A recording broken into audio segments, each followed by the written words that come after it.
Through the lens of my security cameras, I watch them arrive.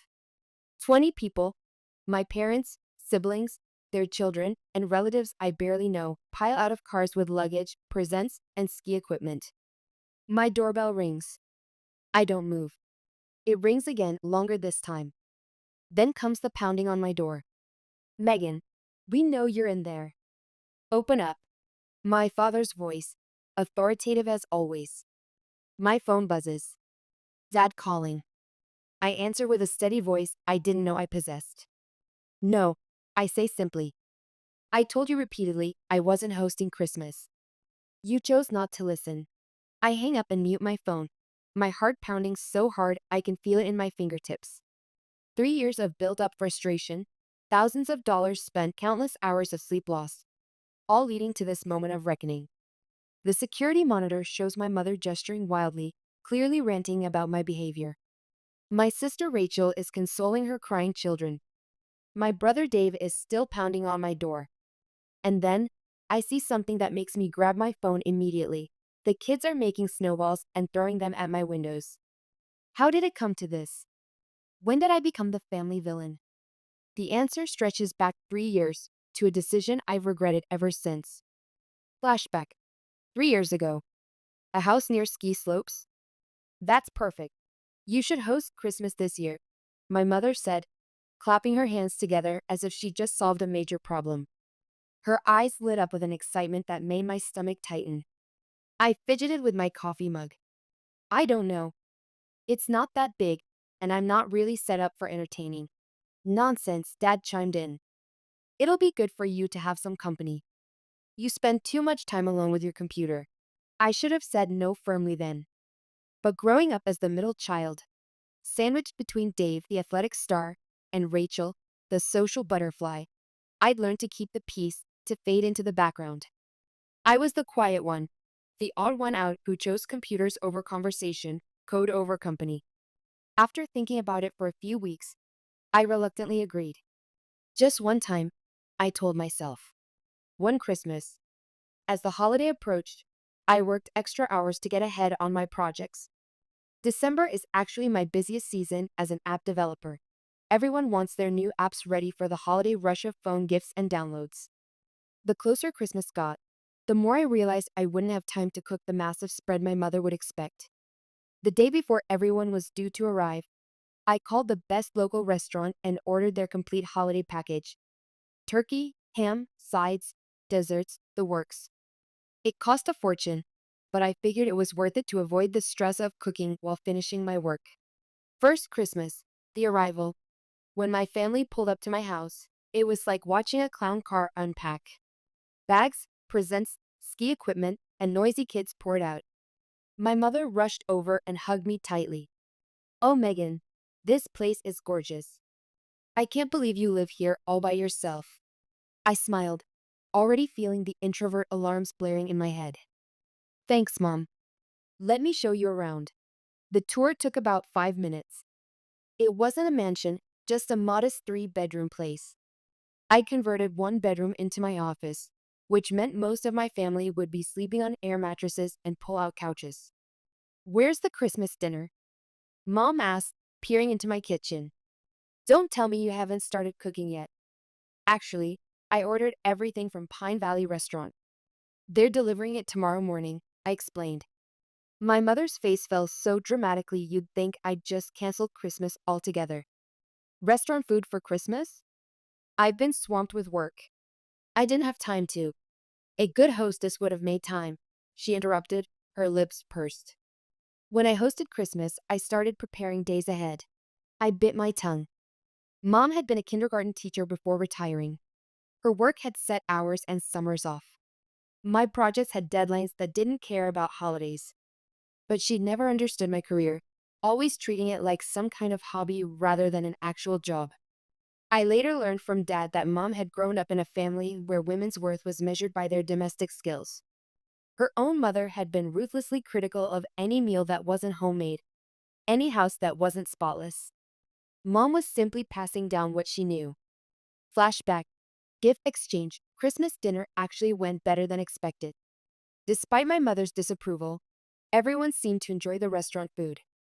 After dinner came the gift exchange. I'd spent weeks picking out perfect presents for everyone.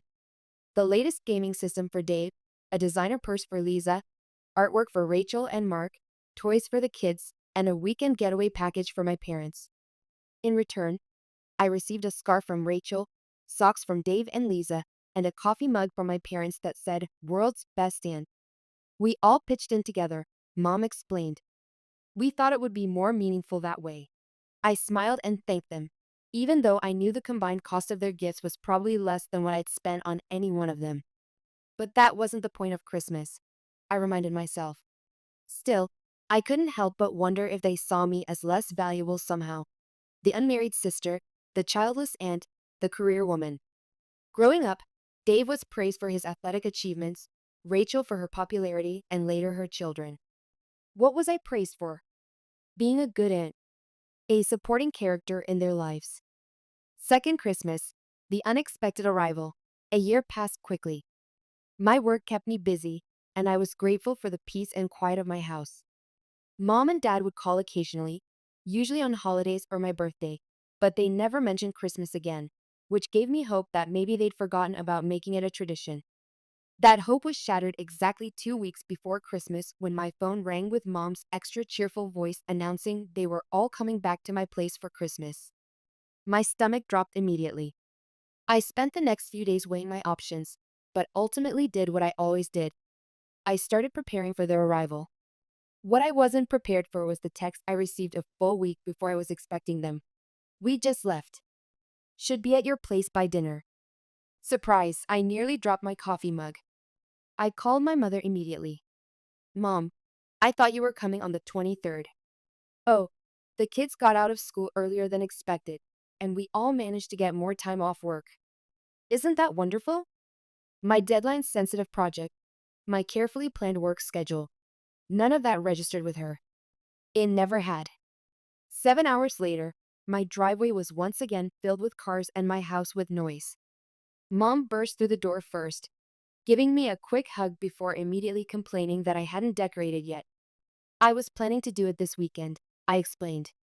"I wasn't expecting you until next week." She waved dismissively. "Well, it's good we're here early to help." The help turned out to be Mom directing me where to put everything while she supervised from the couch. Meanwhile, the kids were already making themselves at home, pulling out toys and games and spreading them across my freshly vacuumed floor. Soon after, Mom announced there was nothing to eat in the house. I reminded her I wasn't expecting them until the following week and offered to cook something in an hour, but she insisted on ordering from the expensive restaurant we had used last year. I handed over my credit card, knowing I'd probably regret it. "Just the essentials, Mom. I've already spent a lot this week."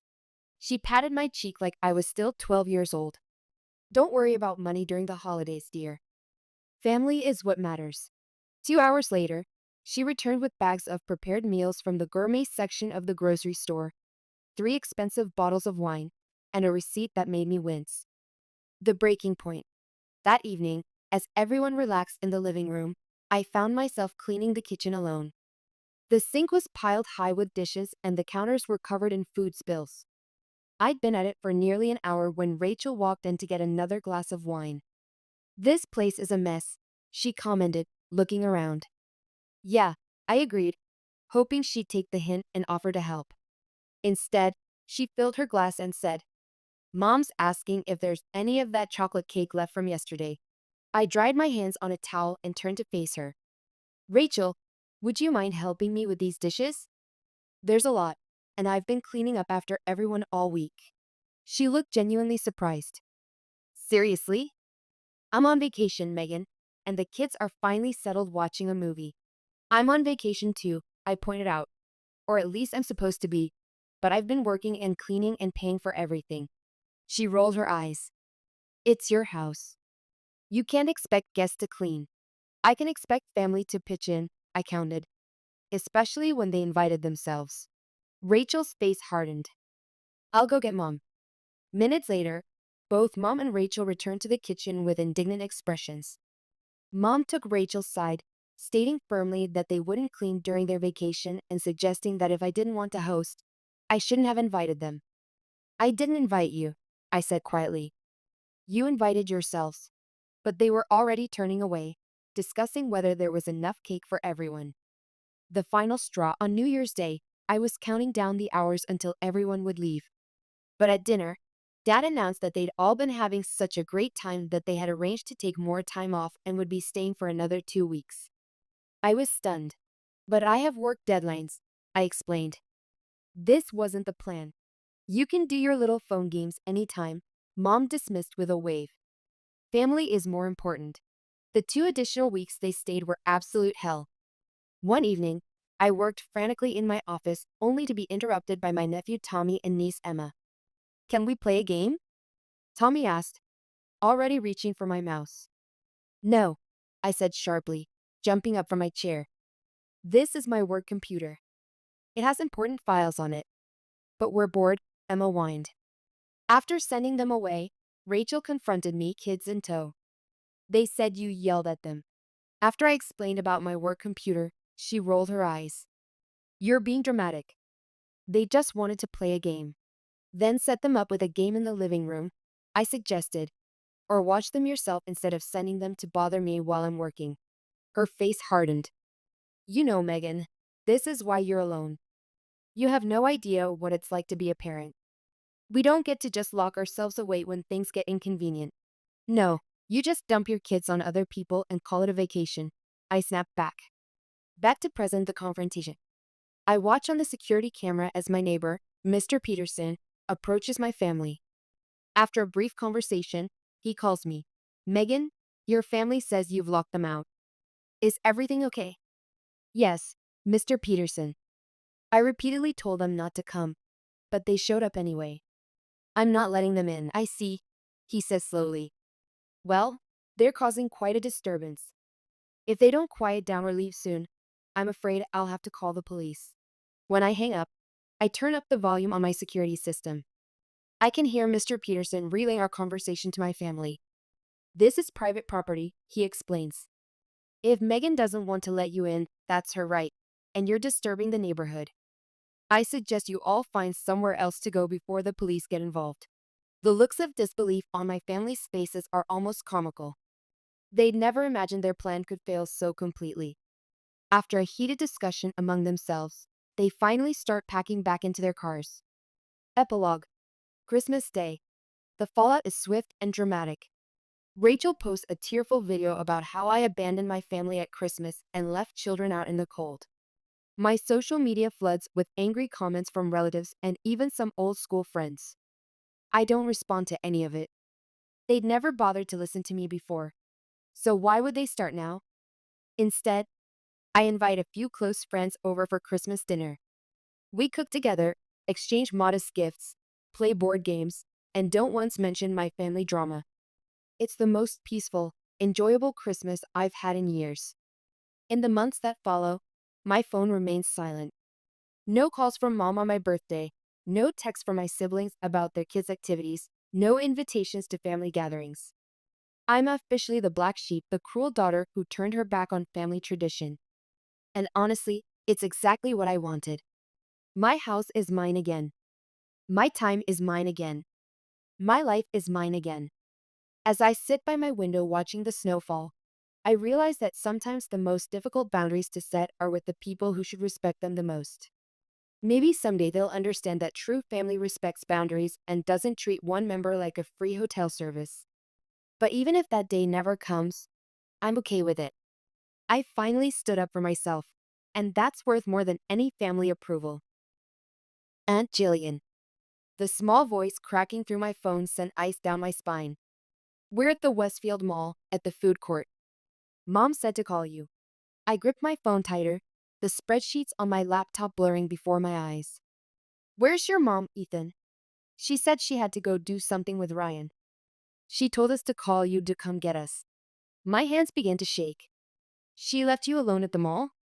She said I'd come right away. Yeah. His voice was small, uncertain. Are you mad? White-hot rage flooded through me, not at my 9-year-old nephew, but at my sister. The sister I'd given up thousands of dollars and countless hours for. The sister who knew I had a critical work deadline today, who'd smiled and nodded when I told her I couldn't watch the boys. "I'm not mad at you, honey," I managed to say calmly. "I'll be there in 15 minutes. Don't move from the food court, okay? Tell Lucas to stay with you." As I grabbed my keys, abandoning my work without a second thought, something inside me shattered. The final thread of that invisible chain of obligation that had been slowly strangling me for a year. In that moment, I knew my life was about to change dramatically. Flashback. 1 year earlier, 12 months earlier, I sat across from Vanessa at my kitchen table, holding her trembling hands as she sobbed. Her mascara had left dark tracks down her cheeks, and she looked like she hadn't slept in days. "I don't know how I'm going to manage," she whispered, her voice raw. "The divorce lawyer costs a fortune, and Mark is being difficult about child support." My heart ached for her. My confident, always put together older sister reduced to this fragile state. Mark's affair with his coworker had blindsided her, leaving her a single mother to Ethan and Lucas overnight. "We'll figure it out," I promised, squeezing her hands. "You're not alone in this." I meant those words from the depths of my soul. Our parents had raised us to believe family always comes first, a lesson I'd watched them live through years of supporting relatives through hard times. When our aunt needed cancer treatments, they emptied their vacation fund without hesitation. When our cousin lost his job, they put him up in our basement for 6 months. Family supports family wasn't just a saying in our house. It was our creed. And now my sister needed me. Flashback. The support begins. The support system formed naturally. Mom and Dad started buying groceries for Vanessa and the boys, stocking her fridge every Sunday. I rearranged my work schedule and offered to pay half her rent, a significant chunk of my marketing coordinator's salary, but seeing her relief made it worthwhile. Our routine became clockwork. I'd pick up the boys from my parents after work, help with homework, and make them snacks until Vanessa picked them up at 6 o'clock. Weekends became Aunt Jillian time too. "Aunt Jillian, you're the best," Lucas would say, his 7-year-old face lit up with excitement as I handed him tokens at the arcade. Those moments felt sacred. My own childhood had been marked by financial struggles, something my parents shielded us from as much as possible, but I'd noticed the whispered conversations, the careful budgeting at the grocery store. Now, with my stable job, I could provide the kind of carefree experiences for my nephews that had been rare in my own youth. The first few months, Vanessa was genuinely grateful. She'd bring me coffee or my favorite pastry as small tokens of appreciation, her thank you always heartfelt. Then, almost imperceptibly, things began to shift. Flashback. The shift. "Sorry I'm late," Vanessa said one evening, rushing in at 7:15 instead of 6 o'clock. Work was crazy. The next week, she was late again. The week after that, 2 hours late. "The deadline for this project is killing me," she explained, but something seemed off. Her hair was freshly styled. She wore a new low-cut blouse, and her makeup was far too elaborate for the office. "New look?"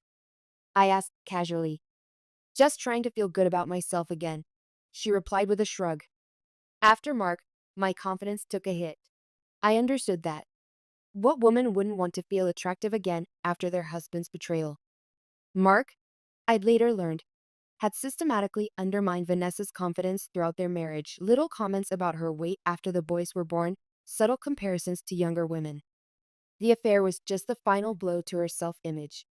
But as the weeks passed, the late pickups became the norm. The thank yous faded. The small tokens of appreciation disappeared. One evening, as I helped Ethan with his math homework, he looked up at me. "Mom's dating someone, you know." I kept my face neutral. "Did she tell you that?" He shook his head. "No, but I heard her talking on the phone." She was laughing the way she used to laugh with Dad before they got mad at each other all the time. Kids notice everything. I wasn't upset that Vanessa might be dating. She deserved happiness. What bothered me was that she wasn't being upfront and was taking advantage of my time instead. Flashback. The breaking point. Then came the Thursday that changed everything. By 8 p.m., Vanessa still hadn't arrived, and her phone went straight to voicemail. By 9 o'clock, genuine concern replaced my irritation. I called my parents. "Mom, have you heard from Vanessa? She was supposed to pick up the boys 3 hours ago, and her phone is off." There was a telling pause. Oh, honey, I thought she would have told you. She, had plans tonight. The casual way she said it made my stomach clench. What kind of plans involve turning off your phone when your children are waiting for you? Jillian, my mother said in her pleading voice. The one she'd used when convincing me to give up my spring break trip in college to help with Grandma's move. Your sister has been through a lot. She's finally feeling like herself again. As I made up the pull-out couch for the boys that night, assuring them everything was fine, a realization crystallized. What had started as temporary family support was turning into something else entirely, something that revolved around Vanessa's needs and none of mine. My mother's response wasn't surprising. Our parents had always favored Vanessa subtly, perhaps because she'd struggled more in school while achievements came easily to me. I'd grown accustomed to the pattern. Vanessa needs more attention, more help, more understanding. Jillian can handle herself. And I had handled myself, graduating top of my class, securing a good job, establishing independence. The irony wasn't lost on me that my competence had now become the justification for expecting me to shoulder more of my sister's burdens. Flashback. The confrontation. Vanessa showed up at 10:30 the next morning, breezily apologetic as if she'd been 15 minutes late instead of not showing at all. She wore yesterday's clothes, makeup slightly smudged. When I confronted her in the kitchen, away from the boys, her face lit up. Yes, I was with Ryan. He's amazing. We've been seeing each other for a few weeks now. Last night was, well, my blood pressure skyrocketed. No, I don't know. What I do know is that you left your children waiting, turned off your phone, and didn't bother to tell me you weren't coming. They were with you. I knew they were safe. That's not the point. I struggled to keep my voice down. You can't just dump your responsibilities whenever you feel like it. What if I had plans? But you didn't, she said defensively. You're making this into a bigger deal than it is. Next time, I'll ask. Happy now? No, I'm not happy. You're being completely irresponsible. That was when she lost it. Irresponsible? I've been taking care of 2 kids by myself while working full time.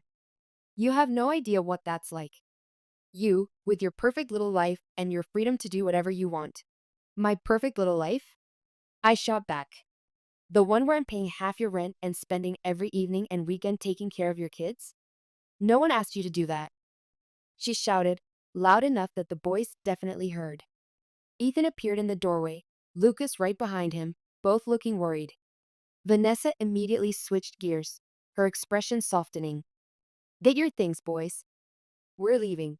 As they gathered their backpacks, she turned to me with cold eyes. You think you're so perfect, don't you? The saint who swoops in to save the day. Well, I don't need your judgment. The door slammed behind them, leaving me shaking with anger. My mother called barely an hour later, not to check if I was okay, but to demand. What did you say to your sister? When I explained, she sighed heavily. Jillian, your sister is going through a difficult time. You're supposed to help her. Mom, you're not listening. No, you're not listening. Family supports family, Jillian. I thought we raised you better than this. The call ended abruptly, leaving me staring at my phone in disbelief. Somehow, I had become the villain in this story. Present day, the mall. I weaved through the mall's Saturday crowd, heart pounding. The boys sat exactly where Ethan said they would be, at a food court table with half-eaten pretzels in front of them. Lucas's eyes lit up. Aunt Jillian. He ran to hug me. Ethan stayed seated, looking embarrassed. You okay? I asked him. He nodded, not meeting my eyes. Mom said you were too busy, but you'd come anyway. My blood boiled all over again. Vanessa had manipulated all of us, knowing full well I wouldn't leave her children stranded no matter how angry I was. In the car, I tried calling her again, straight to voicemail. I drove straight to my parents' house, ushering the boys inside when Mom opened the door. Jillian, boys, what are you doing here? Her surprise seemed genuine. Ask your daughter, I said, keeping my voice level. She left them alone at the mall and told them to call me, even though she knew I had an important work deadline today. Mom and Dad exchanged looks. Well, Mom said. I'm sure she had her reasons. Something in me snapped. Stop it. I said, louder than intended. The boys, who had headed for the TV, looked over in surprise. I lowered my voice. Stop making excuses for her. This isn't just irresponsible anymore. It's neglect. She knew you'd come get them, Mom said weakly. That's beside the point. I told her I couldn't watch them today. I have a project due Monday that my job depends on, but she doesn't care about my life or my responsibilities. Dad put his hand on my shoulder, the peacemaker as always. Calm down, Jill. We'll watch the boys until Vanessa comes back. Good, because I won't be available, I said firmly. I'm going home to finish my work, and then I'm done being Vanessa's on-call babysitter. Mom's face fell. What do you mean done? I mean, I've reached my limit. For months, I've rearranged my life around Vanessa's needs. I've spent thousands of dollars supporting her and the boys, and in return, I get treated like I'm the selfish one for having boundaries. She needs help, Jillian, Dad said. She's a single mother, and I'm a single woman trying to build my own life. Why does her life matter more than mine? Neither of them had an answer for that. I left feeling both liberated and guilty, this strange combination I'd come to recognize as the aftermath of setting a boundary with my family. 3 months later, life changed quickly after that day. I messaged Vanessa. I love Ethan and Lucas, but I can't be your backup plan anymore.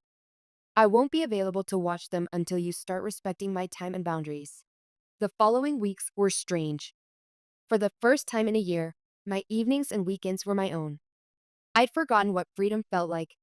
Saying yes to after-work drinks, buying clothes without calculating the impact on Vanessa's rent, joining a kickboxing class I'd been eyeing for months. That's where I met Jason, the instructor with an easy smile and kind eyes. Our coffee date turned into dinner, then movie nights, and before I knew it, we were officially dating. Jason had his own experience with family boundaries. His mother's alcoholism had forced him to learn early that love sometimes means stepping back. You can support someone without enabling them, he told me once. Sometimes the kindest thing is to let people face the consequences of their choices. His words resonated deeply, easing the guilt that still occasionally surfaced. The Hawaii conference, one evening after dinner at his place, Jason suggested something unexpected. My buddy has a timeshare in Hawaii. He's not using his 2 weeks this summer and offered it to me at a fraction of the cost. What do you think? Yumi, white sand beaches for 2 whole weeks? The idea thrilled me. I'd never taken a real vacation. My parents had always emphasized saving over experiences, and my adult life had been consumed by work and, recently, family obligations. When Mom invited me to Sunday dinner, I decided it was time to break the ice with my family. Walking into my parents' house felt strange after so long away.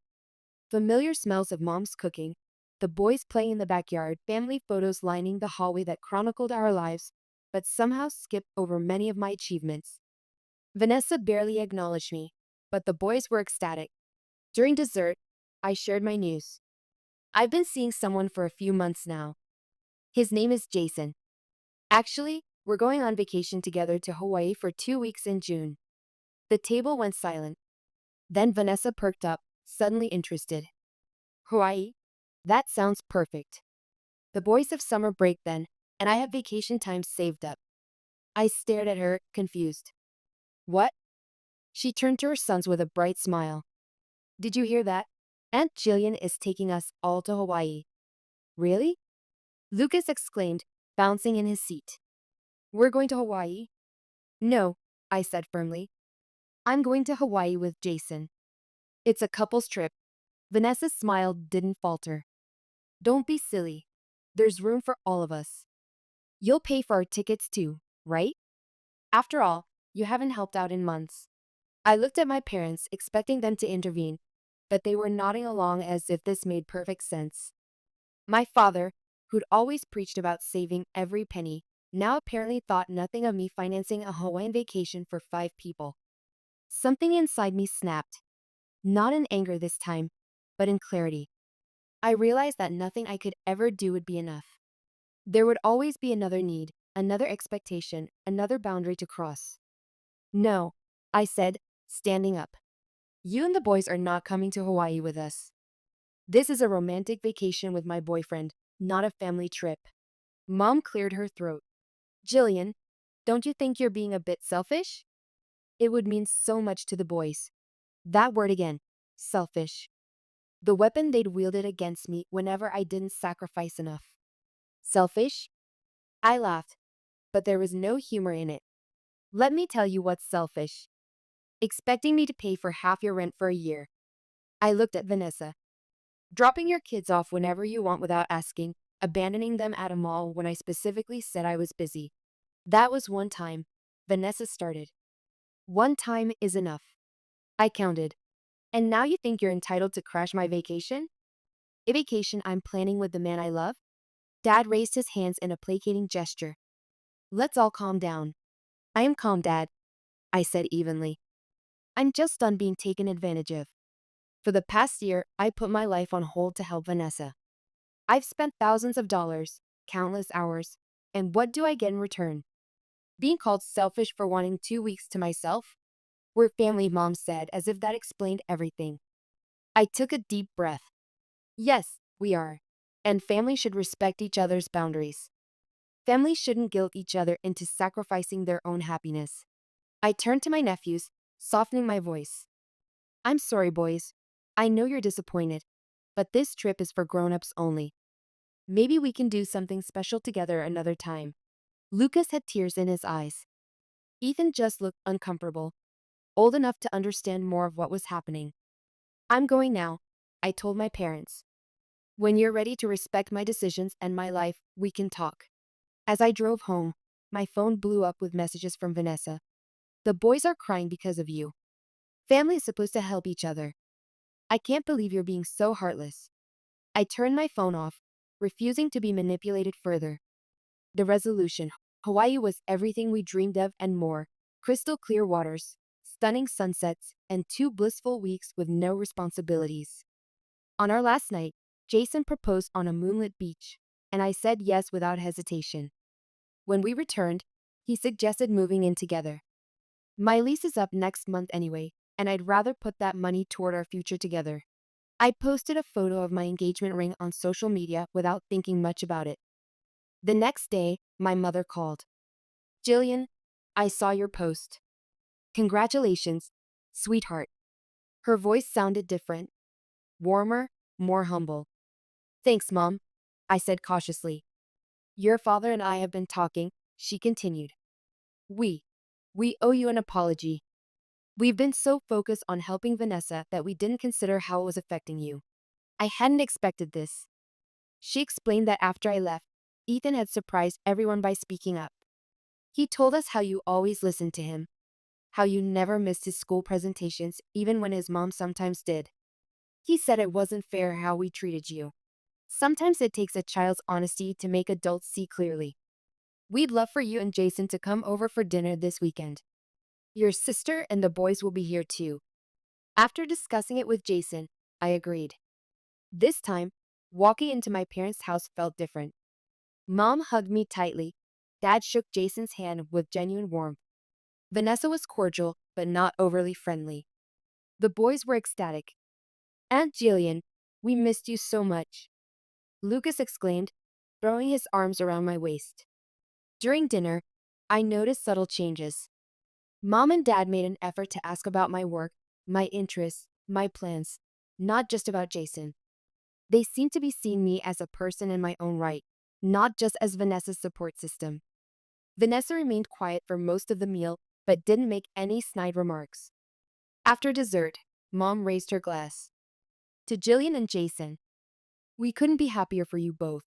Later, as we were leaving, Vanessa pulled me aside. I'm sorry, she said simply. I took advantage. I was so focused on what I'd lost with Mark that I didn't see what I was doing to you. It wasn't a perfect apology, but it was a start. Epilogue. In the months that followed, I found a new balance. I still spent time with my nephews, but on my terms, when I was free and wanted to.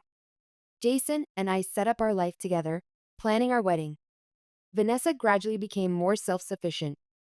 She got a promotion at work, started paying her full rent, and became more responsible with the boys. Whether my standing up to her played a part in that change, I'll never know for sure. What I do know is that by finally prioritizing my own happiness, I became a better sister, a better aunt, and a better partner. The guilt still surfaces occasionally. Those deep-rooted family patterns don't disappear overnight. But now I recognize it for what it is. The ghost of expectations I never should have had to meet. Sometimes, the most loving thing you can do for your family is to love yourself enough to set boundaries. It isn't selfish, it's necessary. And in the end, it makes you more available for the kind of giving that comes from choice rather than obligation. That's the lesson I wish I'd learned sooner, but I'm grateful to have learned it at all. The foam-sealed door of my apartment stands before me like a monument to betrayal.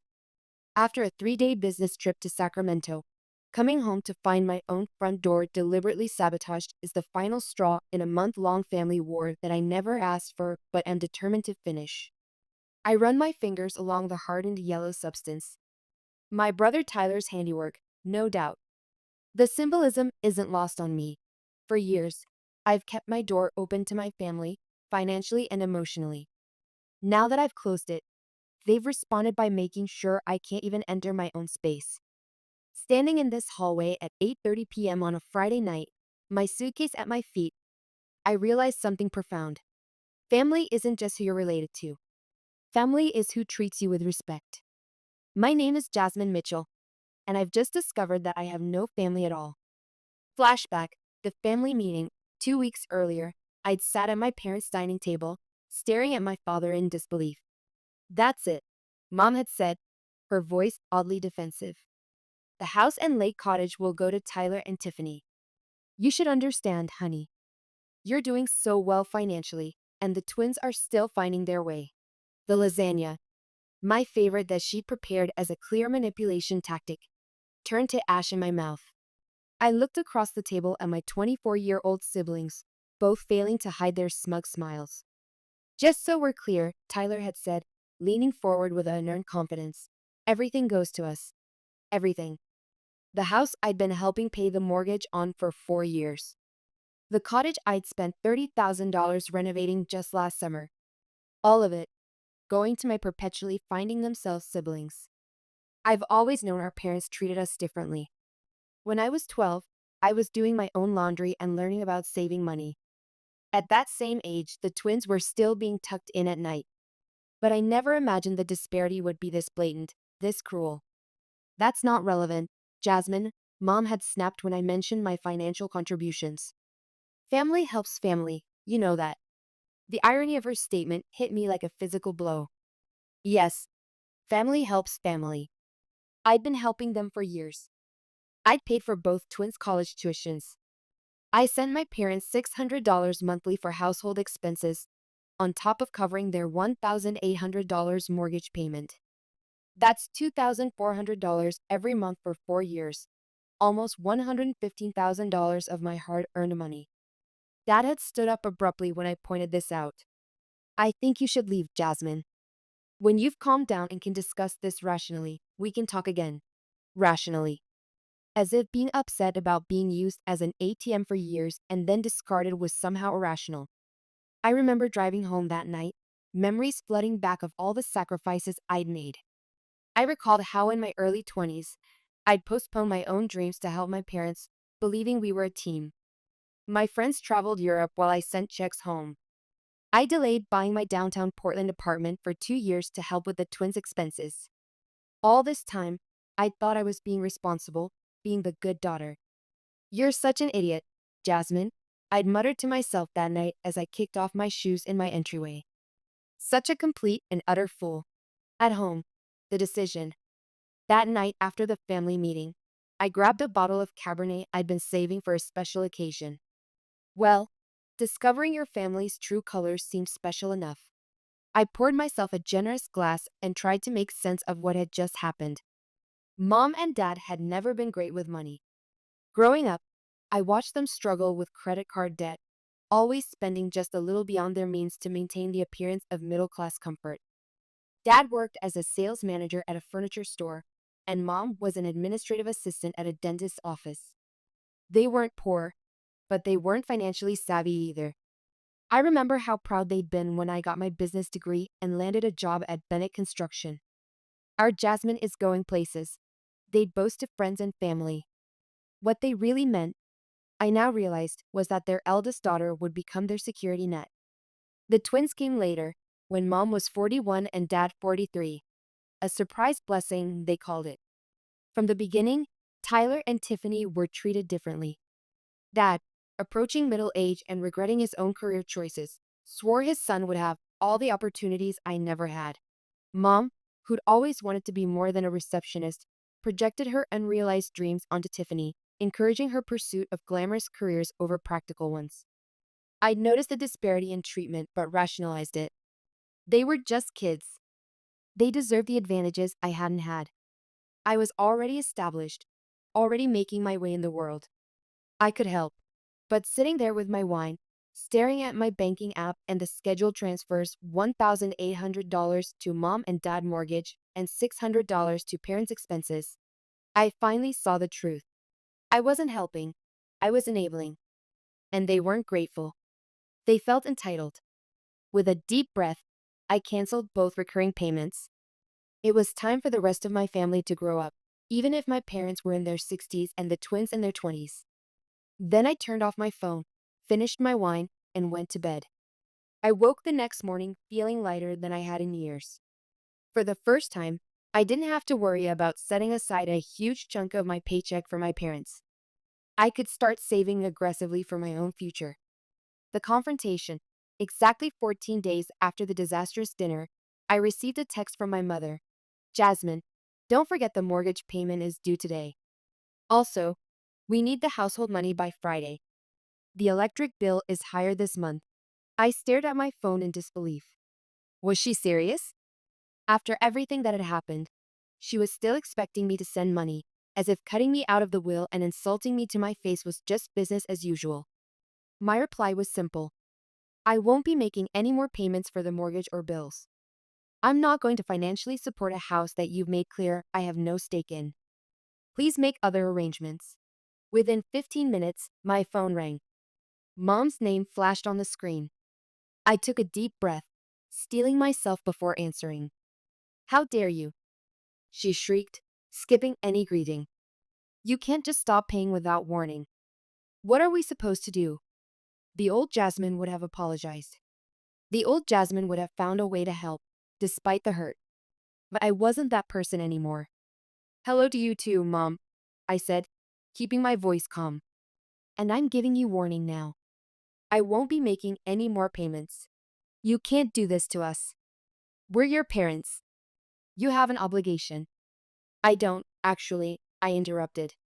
I've been helping voluntarily because I thought we were a family who supported each other. But after learning that you and Dad are leaving everything to Tyler and Tiffany, I realized this arrangement isn't fair to me. This is about the will, she huffed. I knew it. You're just greedy and jealous. Your father and I raised you better than this. Her words stung, but they also clarified something. They'd never see me as anything but a resource to be tapped. In their eyes, I existed to serve the family's needs, specifically, the needs of my younger siblings. No, Mom, I said, my voice steadier than I felt. This is about respect. I've spent years helping all of you financially, and in return, I get cut out of the will and insulted at dinner. I'm done being the family piggy bank. I hung up before she could respond, my hands shaking. The calls started coming in almost immediately. First my mother again, then my father, then both twins. I let them all go to voicemail. Their messages ranged from tearful pleas to vicious insults. Jasmine, please, Dad begged in one message. We can't make the mortgage without you. We'll lose the house. You selfish bastard, Tyler snarled in another. Mom's crying because of you. Hope you're happy. After 2 days of this, I blocked all their numbers. I needed peace. The family campaign. A week after blocking my immediate family, my phone started ringing with calls from relatives I barely spoke to. First, my Aunt Linda, then my cousin Steve, even my father's brother who lived in Arizona. Apparently, my mother had been busy spreading her version of events. Your mom says you're trying to make them homeless, Aunt Linda said when I finally answered one of her calls. What's going on, honey? I took a deep breath and explained the situation, the will, the dinner, and most importantly, The fact that I'd been paying their mortgage for 4 years without anyone in the family knowing. That can't be right, she said, sounding genuinely confused. Your mom told everyone you just helped them with the down payment. I paid every single mortgage payment since they bought the house, I replied, plus extra for bills. You can ask them yourself. Similar conversations followed with other relatives. Some sided with me, some with my parents. A few refused to believe I'd been financially supporting my parents at all, insisting I was lying to make myself look better. My mother had always been skilled at narrative control. Growing up, she'd tell stories about our family to friends and neighbors, carefully edited versions that presented us as the picture-perfect American family. Dad was always portrayed as more successful than he was, their marriage happier, their children more accomplished. Now she was using that same skill to paint me as the ungrateful daughter who'd abandoned her aging parents over petty inheritance squabbles. Fed up with the whispers and accusations, I finally posted a detailed explanation on Facebook, laying out the financial support I'd provided over the years and why I decided to stop. I ended it with, I love my family, but I can't keep subsidizing their lifestyle while being treated as an outsider. It's time for me to prioritize my own future. The post generated dozens of supportive comments, but also plenty of criticism. Some relatives thought I was wrong to air family business publicly. Others suggested I should keep paying the mortgage regardless of the will situation because they're still your parents. I closed Facebook and sat on my balcony, looking out at the Portland skyline. When had family become a one-way street? When had my value been reduced to my earning potential? And why had I accepted it for so long? A month passed without any contact from my family. I'd started to think maybe they finally accepted my decision and moved on. Work was busy as usual, and I was finally enjoying the financial freedom of not supporting 4 extra adults. I'd even put a deposit down on that trip to Italy I'd been dreaming about for years.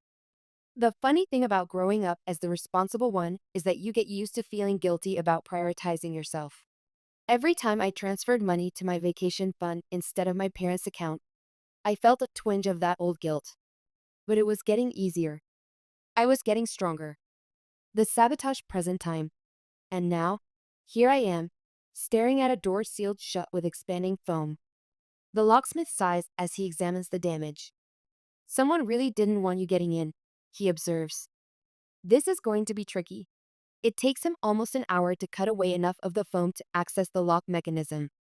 By midnight, I'm finally able to enter my apartment, exhausted and furious. Once inside, I go straight to my laptop. After a package theft 6 months ago, I'd installed a security camera in my hallway. The camera points directly at my front door and uploads footage to a cloud server I can access remotely. I find the relevant time frame and start the playback. At first, there's nothing, just an empty hallway. Then, around 2 p.m. on Thursday, a familiar figure appears. Tyler, wearing a baseball cap pulled low over his eyes and his hoodie up, but I'd recognize his walk anywhere. He looks both ways down the hallway, then pulls a can from his backpack and begins spraying the foam around my door frame. He works methodically, making sure to cover every inch of the lock and the seam where the door meets the frame. When he's done, he steps back to admire his work, then hurries away. I watch the footage 3 times, my anger building with each viewing. This isn't just petty revenge. This is criminal vandalism, and it will cost thousands to repair properly. I think about all the times I've helped Tyler. When he totaled his first car 3 years ago, I gave him $5,000 for a down payment on a new one because he needed reliable transportation for school. I paid his rent when he decided his communications internship was exploitative and quit without notice. I co-signed his student loans. And this is how he repays me. The next morning, I take the video footage to the local police station and file a formal complaint against my brother. Do you have any idea why he would do this? The officer asks as she takes my statement. Financial disputes. I say simply. I don't feel like explaining my entire family drama to a stranger. The officer nods and continues typing. We'll have someone contact him for questioning. In the meantime, do you have somewhere safe to stay if you're concerned about your safety? I'll be fine, I interrupt. I just want him held accountable for the damage. 3 days later, I receive a call from the same officer.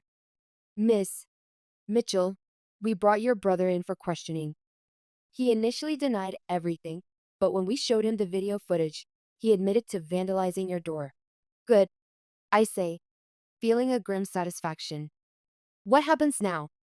We've charged him with criminal mischief and property damage. Given the cost of repairs, it's a more serious charge. He could be looking at fines and possibly probation. I thank her and hang up. Almost immediately, my phone rings again. It's a number I don't recognize, but I answer anyway. Jasmine, what have you done? It's my father, his voice trembling with rage. The police arrested Tyler. Your own brother. They didn't arrest him, Dad. They brought him in for questioning after I filed a complaint about him vandalizing my apartment. He's just a kid. He made a mistake. He's 24 years old, I reply flatly, and his mistake is going to cost over $3,000 to fix properly. The building manager says they'll have to replace the entire door and frame. This is how you treat family? By calling the police on them? The question hangs in the air. This is exactly how I treat people who violate my boundaries and destroy my property, family or not. Something my father has never understood is that respect should be the foundation of any relationship, especially family ones. Family doesn't vandalize each other's homes, Dad. There's a pause before he speaks again, his voice lower. What do we need to do to make this go away? $3,000 for the repairs. I say immediately. Pay for what he destroyed, and I'll withdraw the complaint. That's extortion. That's consequences, I correct him. Tyler destroyed my property, and now he needs to pay for it, or he can deal with the legal system. His choice. My father hangs up without another word. The next day, my mother calls. Unlike my father, she doesn't yell. Instead, her voice is cold and cutting.